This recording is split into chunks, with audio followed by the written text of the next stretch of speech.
আসসালামু আলাইকুম। আরব আমিরাত প্রবাসী ভাইগণ, আশা করি আপনারা প্রত্যেকে ভালো আছেন।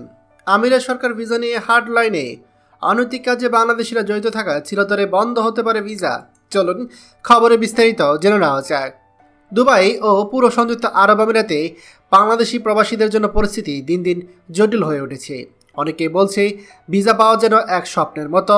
তবে সবচেয়ে উদ্বেগের বিষয় হলো এই সংকটের মূল কারণ হিসাবে উঠে এসেছে আমাদের নিজেদেরই কিছু অনৈতিক কর্মকাণ্ড।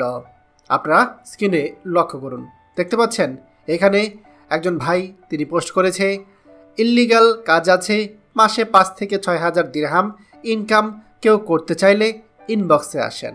ফেসবুক সহ সামাজিক যোগাযোগ মাধ্যমে এই রকম অসংখ্য পোস্ট আপনারা দেখতে পারবেন। বিভিন্ন সূত্রে জানা গিয়েছে আমিরাত সরকার বাংলাদেশিদের ব্যাপারে কঠোর অবস্থানে যাচ্ছে। অভিযোগ রয়েছে কিছু বাংলাদেশি দালাল সংগঠিতভাবে এমন সব অনৈতিক কর্মকাণ্ডে লিপ্ত যা সরাসরি দেশে ভাবমূর্তি ক্ষুণ্ণ করেছে। সবচেয়ে দুঃখজনক বিষয় হলো এই দালালরা নির্লজ্জভাবে সামাজিক যোগাযোগ মাধ্যমে পর্যন্ত এইসব কাজের বিজ্ঞাপন দিচ্ছে।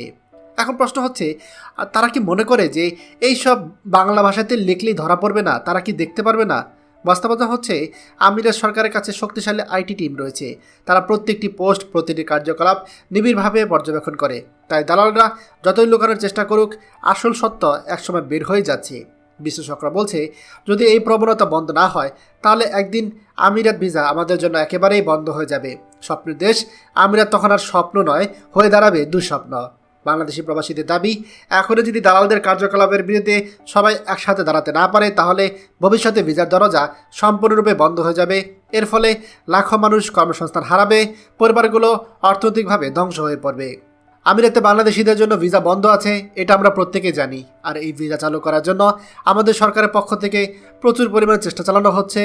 কিন্তু এই চেষ্টার মধ্যে যদি আমরা যারা বর্তমানে আমিরাতের অভ্যন্তরে আছি, অবৈধ প্রবাসী আছি, তারা যদি এইরকম অনৈতিক কার্যকলাপ সরাসরি ফেসবুকে বিজ্ঞাপনের মাধ্যমে করতে থাকি, তাহলে তো এটা আমিরাত সরকারের নজরে আসবে এবং তারা ভাববে যে এই বাংলাদেশিদের আমিরাতে সুযোগ দেওয়ার কোনো দরকার কি আছে। তাই আপনাদেরকে আমরা বিনীতভাবে অনুরোধ করব, দয়া করে আপনারা সাবধান হন। খবরটি দয়া করে আমাদের আরব আমিরাতে সকল প্রবাসীদের সাথে এখনই শেয়ার করে সবাইকে এই গুরুত্বপূর্ণ খবরটি জানার সুযোগ করে দিন। আর আপনি যদি আমাদের এই চ্যানেল নতুন হয়ে থাকেন, অবশ্যই আমাদের চ্যানেলটিকে সাবস্ক্রাইব করুন আরব আমিরাতে সকল গুরুত্বপূর্ণ খবরাখবর সবার আগে পাওয়ার জন্য। ধন্যবাদ সবাইকে।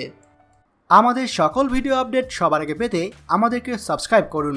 সাবস্ক্রাইব করতে সাবস্ক্রাইব বাটনে ক্লিক করুন এবং বেল আইকনটি চাপুন, যাতে আমাদের কোনো লেটেস্ট ভিডিও আপনি মিস না করুন।